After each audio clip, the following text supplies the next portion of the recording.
नमस्ते। आज हम आयुर्वेद के सदियों पुराने ज्ञान का इस्तेमाल करके ये समझने की कोशिश करेंगे कि मॉनसून में सेहत का ध्यान कैसे रखा जाए। तो चलिए शुरू करते हैं। हम सब ने ये महसूस किया है ना? जैसे ही बारिश शुरू होती है, ऐसा लगता है जैसे शरीर की सारी एनर्जी कम हो गई हो और बीमारियां बस घेरने को तैयार बैठी हैं। पर सवाल ये है कि ऐसा होता क्यों है? देखिए, इसका जवाब आयुर्वेद के एक बहुत ही गहरे सिद्धांत में छुपा है। एक ऐसा सिद्धांत जो हमें सिखाता है कि प्रकृति के साथ कैसे तालमेल बिठाकर जिया जाए। इसे कहते हैं ऋतुचर्या।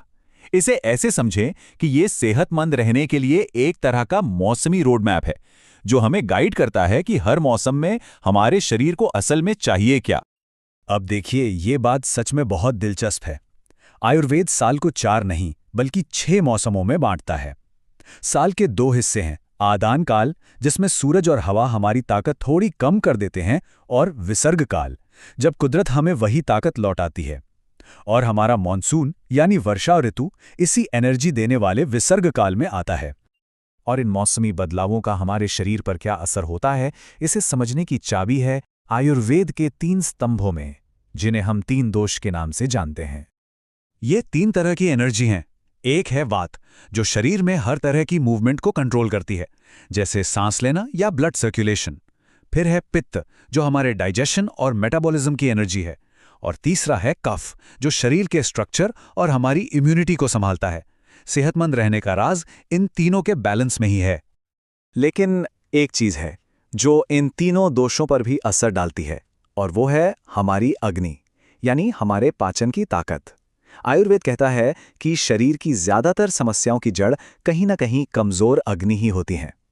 तो चलिए अब जरा सीधा मॉनसून पर आते हैं और देखते हैं कि ये मौसम हमारे शरीर के साथ करता क्या है। मॉनसून में होता यह है कि हमारी पाचन अग्नि यानी अग्नि नेचुरली थोड़ी कमजोर पड़ जाती है। इसे मंदाग्नि कहते हैं। इसी दौरान वात दोष बढ़ जाता है, जिससे ब्लोटिंग और कमजोरी जैसी दिक्कतें होती हैं। हवा में नमी और एसिडिटी के कारण पित्त दोष भी जमा होने लगता है, और कफ दोष भी बिगड़ सकता है, जिसका नतीजा होता है सर्दी और जकड़न। तो जब शरीर में इतने सारे उतार चढ़ाव हो रहे हों, तो सवाल उठता है कि करें तो करें क्या? आयुर्वेद कहता है कि अपने खानपान और लाइफस्टाइल में कुछ छोटे लेकिन बहुत असरदार बदलाव करें। इस मौसम में सबसे अच्छा है कि पुराने जौ, गेहूं और चावल जैसे हल्के अनाज खाए जाएं। मूंग दाल जैसी चीज़ों के गरम सूप पाचन के लिए कमाल के होते हैं। और हाँ, खाने में अदरक, लहसुन, काली मिर्च और जीरा जैसे मसाले ज़रूर डालें। ये पाचन अग्नि को जगाते हैं। एक प्रो टिप, खाने से ठीक पहले सेंधा नमक के साथ अदरक का एक छोटा सा टुकड़ा चबाने से अग्नि को बहुत मदद मिलती है। अब बात करते हैं कि किन चीज़ों से दूर रहना है, क्योंकि ये भी उतना ही ज़रूरी है। बिरयानी या राजमा जैसे भारी खाने को थोड़ा अवॉइड करें। कच्ची सब्जियां और सलाद इस मौसम में पचाने में मुश्किल होते हैं।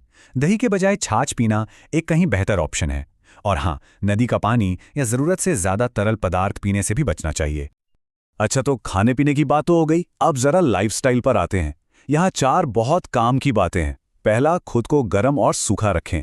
मतलब कोशिश करें कि बारिश में भीगे नहीं, और अपने पैर हमेशा सूखे रखें। ये बहुत ज़रूरी है।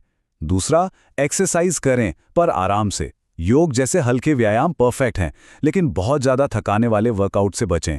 तीसरा, दिन में सोने से बचें।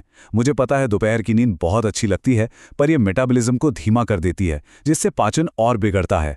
और चौथा, जो कि बहुत ज़रूरी है, अपने आसपास सफाई रखें। पानी कहीं भी जमा ना होने दें, ताकि मच्छरों से बचाव हो सके। अब जो लोग अपनी सेहत को लेकर और भी सीरियस हैं, उनके लिए आयुर्वेद में एक और भी गहरी प्रक्रिया है। इसे कहते हैं पंचकर्म। ये असल में शरीर की एक डीप क्लीनिंग प्रोसेस है। ये शरीर से टॉक्सिन्स को बाहर निकाल कर दोषों को फिर से बैलेंस करती है और हमें आने वाले मौसम के लिए पूरी तरह से तैयार कर देती है। आखिर में ये समझना बहुत जरूरी है कि ये सब सिर्फ कुछ नियम कानून नहीं है, बल्कि ये एक बहुत गहरी सोच का हिस्सा है। जैसा कि इस कोट में कितनी खूबसूरती से कहा गया है, ऋतुचर्या का असली मतलब है प्रकृति की लय के साथ अपनी लय मिलाना। ये हमें सिखाती है कि हम इस माहौल से अलग नहीं, बल्कि इसी का एक हिस्सा हैं। तो यहाँ से जो सबसे ज़रूरी बात हमें समझनी है, वो ये है कि असली सेहत मौसम से लड़ने में नहीं, बल्कि उसके साथ बहने में है। जब हम अपनी अंदरूनी घड़ी को प्रकृति की घड़ी से मिला लेते हैं, तो सेहत अपने आप अच्छी रहती है। ये एक ऐसा सवाल है जो हमें सोचने पर मजबूर करता है कि शायद सेहत का सबसे बड़ा राज कहीं और नहीं बल्कि हमारे चारों तरफ प्रकृति के इन बदलते चक्रों में ही छुपा है।